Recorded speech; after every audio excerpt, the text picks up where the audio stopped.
குருடி சரணம். யூடியூப் நண்பர்கள் அனைவருக்கும் அடியேனின் அன்பான வணக்கங்கள். நான் உங்கள் குருமணிகண்டன் பேசுகிறேன், பொள்ளாச்சியிலிருந்து.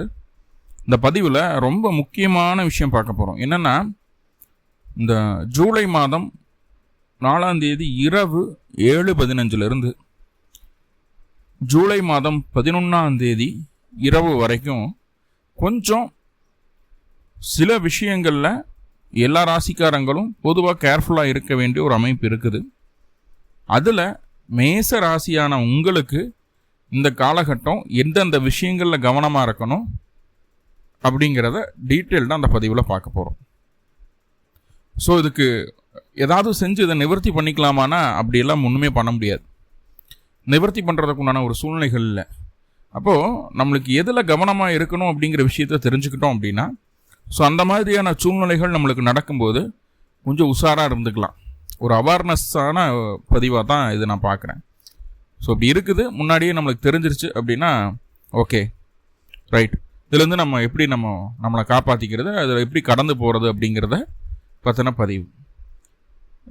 என்னென்னா, ஃபஸ்ட்டு எந்தெந்த விஷயங்களில் கவனமாக இருக்கணும்னா, உங்களுடைய குடும்ப நியாயத்தை, குடும்பத்தில் இப்படி நடக்குது அப்படி இப்படின்னு உங்கள் சொந்த பந்தங்கள்கிட்டயோ அக்கம் பக்கத்தார்கிட்டையோ பேசிடக்கூடாது. First one.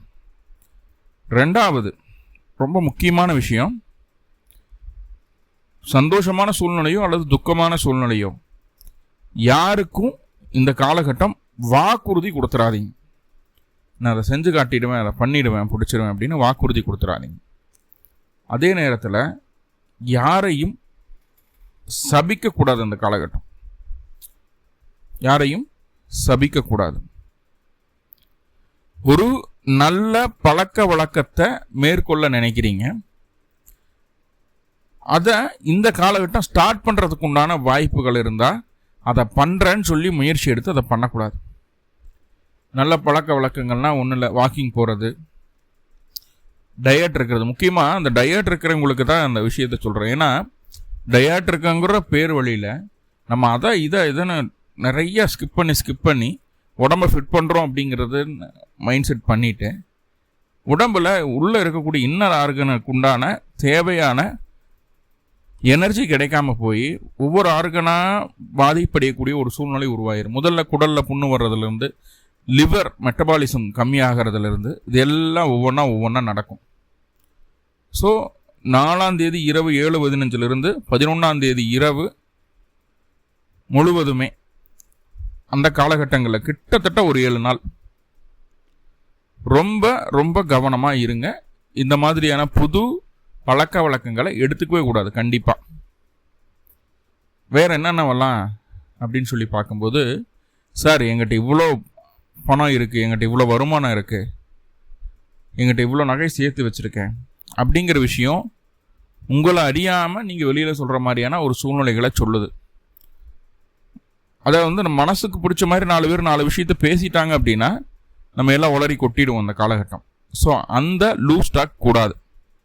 பொதுவாக இப்போ எல்லாருமே கவனமாக தான் இருக்காங்க, அந்த மாதிரி பேசுகிறது கிடையாது. நம்மளையும் தாண்டி அந்த விஷயம் நடக்குது. ஸோ அந்த லூஸ் டாக் வேண்டவே வேண்டாம், ரொம்ப கவனமாக இருங்க.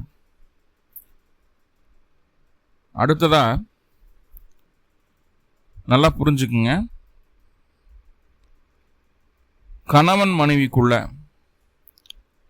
எதிர்பாராத பலவிதமான மன சங்கடங்கள் வருவதற்கு காத்திருக்கிறது.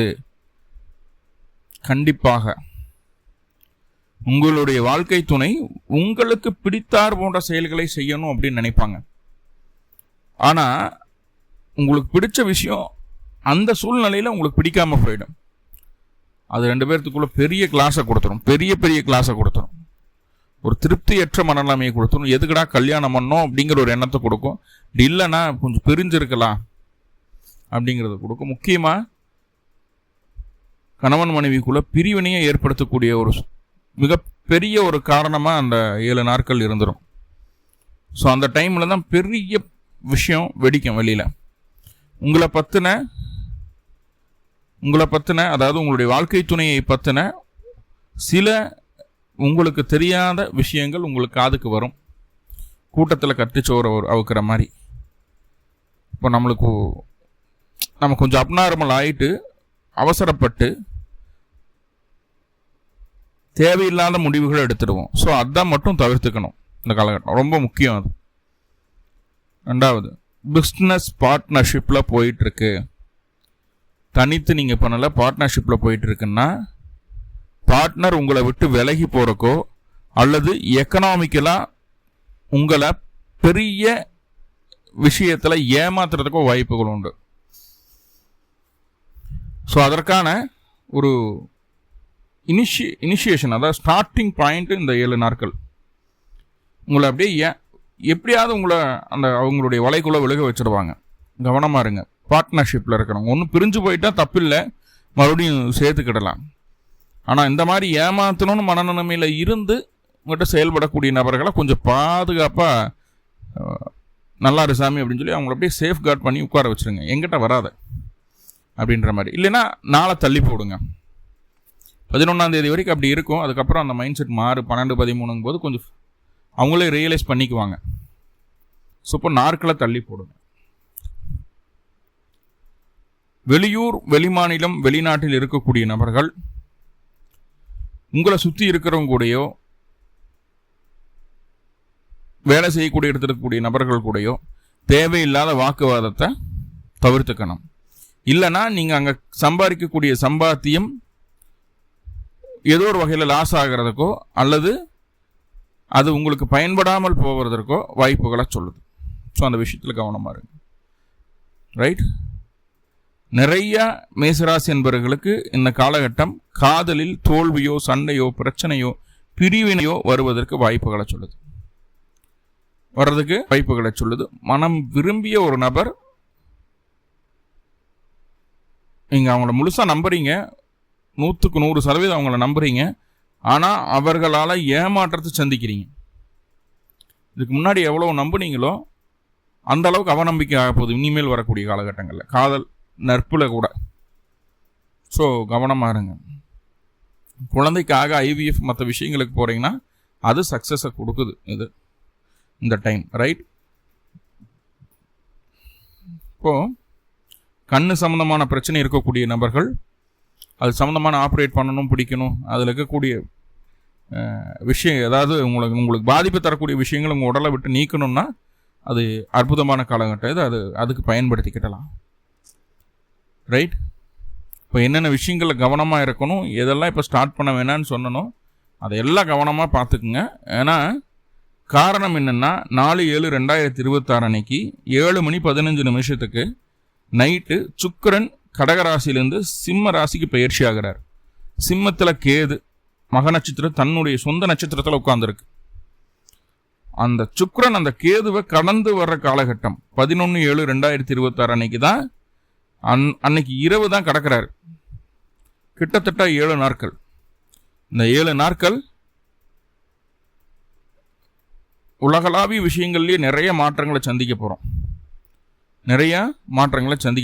பெரிய தலைவர், பெண் தலைவர்கள் நம்மளை விட்டு போகிறதுக்கோ இல்லை அவங்களுக்கு ஏதாவது பாதிப்பு நடக்கிறதுக்கோ வாய்ப்புகளை சொல்லுது.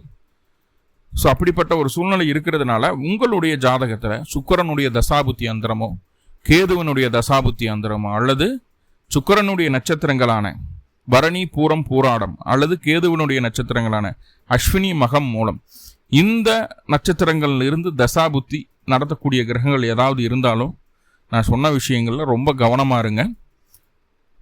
வருமுன் காப்பதே சிறந்தது. அதுக்கான பதிவாக தான் நான் அதை பார்க்குறேன். ஏதாவது புரியாமல் இருந்ததுன்னா கமெண்டில் மெசேஜ் பண்ணுங்கள், அதை நான் எக்ஸ்பிளைன் பண்ணி தர்றேன். இருந்து வெளியில் வர்றதுக்கு மகாலட்சுமி வழிபாடு மட்டும்தான் உதவி செய்யும்.